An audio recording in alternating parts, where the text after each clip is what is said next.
क्या अखिलेश यादव चल रहे हैं शतरंज की जाल? क्या अखिलेश यादव की चाल से भाजपा है बेहाल? क्या भारतीय जनता पार्टी को अब छकाने की सोच लिया है अखिलेश यादव ने? क्या भारतीय जनता पार्टी के बाण को पूरी तरह से रोक रहे हैं अखिलेश यादव? अखिलेश यादव की चाल 27 में दिलाएगी इन्हें बड़ी विजय। जी हाँ, इन सारी बातों पर करेंगे हम बातचीत। नमस्कार, मैं शिव, आप देख रहे हैं लाइव यूपी न्यूज 24। हम बात करने जा रहे हैं अखिलेश यादव के रणनीति की जो 2027 के लिए उन्होंने शुरू कर दी है। वैसे भी अखिलेश यादव जिस रणनीति को तैयार करते हैं वो काफी कॉन्क्रीट रणनीति होती है। अपनी हार के बाद जो सीख जाता है वो बड़ा आदमी कहलाता है और वही अच्छा राजनेता कहलाता है। एक व्यक्ति बार बार हार होने के बाद भी अगर अपनी कमियों को ना जान पाए तो उनको लोग अलग तरह से अलग अलग नाम दे देते हैं। उन नामों की चर्चा तो नहीं करूंगा, लेकिन एक राष्ट्रीय पार्टी के नेता हैं जो लगातार चुनाव हारते हैं उनके नेतृत्व में उनका दल, उसके बावजूद भी वो अपनी कमियों को नहीं समझ पा रहे हैं। लेकिन वहीं पर समाजवादी पार्टी के नेता अखिलेश यादव की जितनी प्रशंसा की जाए वो कम है। उन्होंने अपनी 2017 और 2022 की हार के बाद ये समझ लिया कि प्रॉब्लम है कहां। उन्हें ये लगा कि उनकी राजनीतिक दल को किसकी जरूरत है और किस समाज को अपने साथ लाने से वो दोबारा 2027 में एक बार सत्ता के सत्ताधीश हो सकते हैं। शायद ये बात अखिलेश यादव को समझ आ गई और 2024 में उन्होंने इसका प्रयोग भी कर डाला। जहां एक तरफ राष्ट्रीय पार्टी के नेता, कांग्रेस के नेता राहुल गांधी जाति जनगणना की चर्चा कर रहे थे, वहीं पर अखिलेश यादव ने अपना एक अलग ही सुर अलापा। और आपको बता दें कि जहां इंडिया गठबंधन के लोग अलग अलग तरह से बातें कर रहे थे, जितनी मुंह उतनी बातें, अलग अलग रणनीति, अलग अलग भाषण, अलग अलग हमले भारतीय जनता पार्टी पे, वहीं पर अखिलेश यादव ने अपने अर्जुन की तरह अपने लक्ष्य को साधा और सीधा तीर मछली के निशाने पर, मछली की आंख में मार दिया। कैसे? तो उन्होंने सीधे सीधे अपना एक औरा तैयार किया और पीडीए के नाम पर उन्होंने जोरदार हमले करना शुरू कर दिए।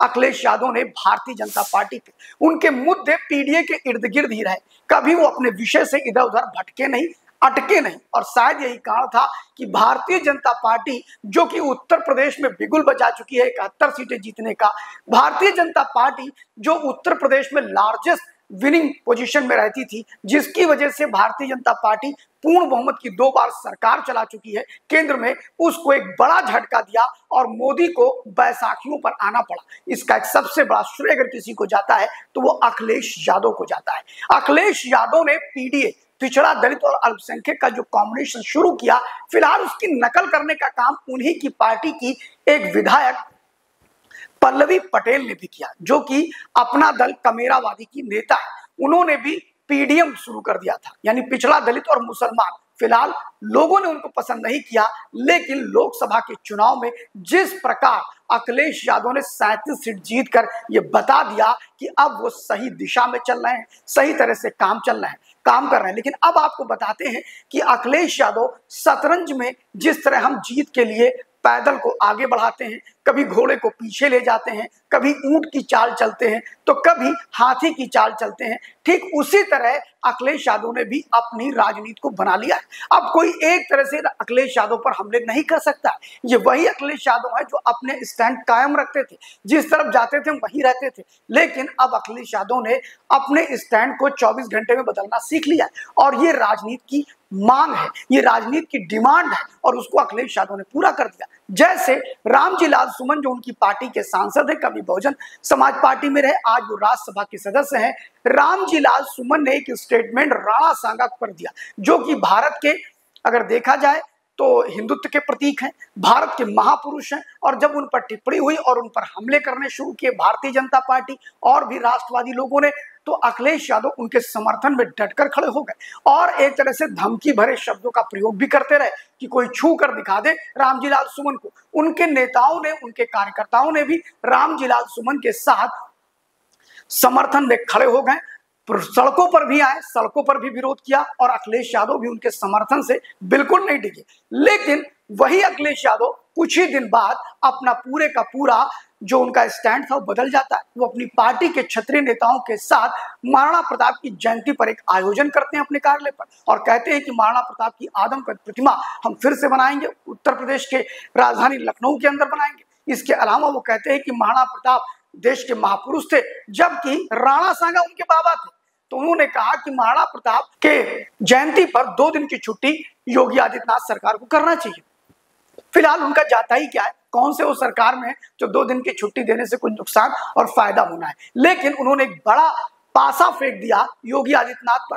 फिर बात आती है कि उन्होंने ब्राह्मणों को लेकर के यानी सभी जातियों को लेकर के अक्सर वो सरकार पर टिप्पणी करते हैं। और इसका कारण आपको बता दें कि जब हरिशंकर तिवारी, स्वर्गीय हरिशंकर तिवारी जो गोरखपुर में के नेता थे और वो बड़े प्रभावशाली नेता थे, कल्याण सिंह की सरकार से लेकर के उत्तर प्रदेश में कई सरकारों को गिराने और बचाने का श्रेय हरिशंकर तिवारी को जाता है। फिलहाल वो पुराने कांग्रेसी नेता थे, बीच में लोकतांत्रिक कांग्रेस बनी और वो लोकतांत्रिक कांग्रेस के नेता हो गए। बाद में फिर वो राजनीति से लगभग कट से गए और अपने बेटों को राजनीति कराते रहे, जिसमें भीष्माशंकर तिवारी और विनय शंकर तिवारी।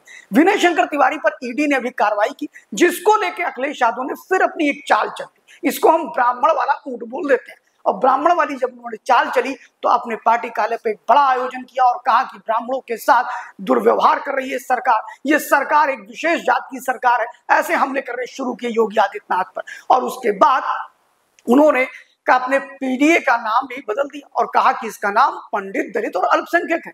कुछ दिन ही बीते थे कि इटावा में फिर एक घटना हो जाती है जहां पर तथाकथित कथावाचक के सिर मुड़ा दिए जाते हैं और वो भी ब्राह्मणों के द्वारा। फिर वो एंटी ब्राह्मण हो जाते हैं और आके खड़े हो जाते हैं और कहते हैं कि साहब ये जो एक भारतीय जनता पार्टी में जो अगड़ों का एक प्रभाव है और ये वही लोग हैं जो मनवादी हैं। अब जिन ब्राह्मणों को अपने मंच पर बैठाल के तालियां बजा रहे थे, बड़े बड़े विषय रख रहे थे और ब्राह्मणों के साथ होने के लिए पीडीए का नाम तक बदल दिया, वही अखिलेश यादव ब्राह्मणों के खिलाफ भी चले गए।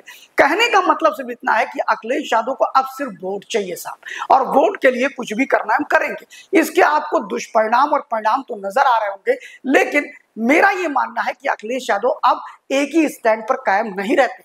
अब सबसे बड़ी बात, अभी कांवड़ यात्रा पर अब अखिलेश यादव ने टिप्पणी करना शुरू कर दिया। चाहे वो कांवड़ यात्रा हो, चाहे वो कुंभ का मामला हो, कुंभ में भगदड़ को जितना अधिक प्रमुखता के साथ अखिलेश यादव ने उठाया उतना किसी ने नहीं उठाया। फिलहाल कांग्रेस पार्टी भी इसमें उनसे पीछे नहीं थी, कांग्रेस पार्टी भी सदन में बोल रही थी, लेकिन अखिलेश यादव अपनी सभी पत्रकार वार्ता में कुंभ के भगदड़ की चर्चा जो करते थे, आजकल वो कांवड़ पे अटैक करना शुरू कर दिया।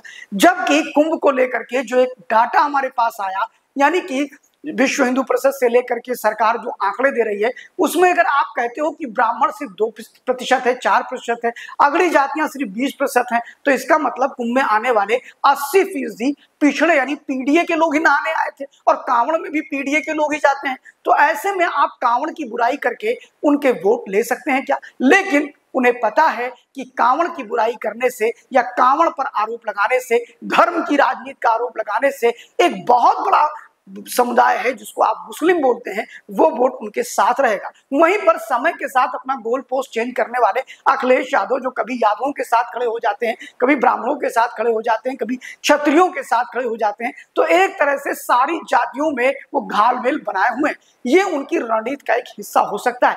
फिलहाल आने वाले 2027 में पता लगेगा कि अखिलेश यादव के ये बदलते स्टैंड से क्या वो फंसेंगे या फिर वो फंसाएंगे। देखते रहिए लाइव यूपी न्यूज़ 24 और कमेंट्स बॉक्स में जाकर इस विश्लेषण के पे अपनी राय जरूर दीजिए। Thank you.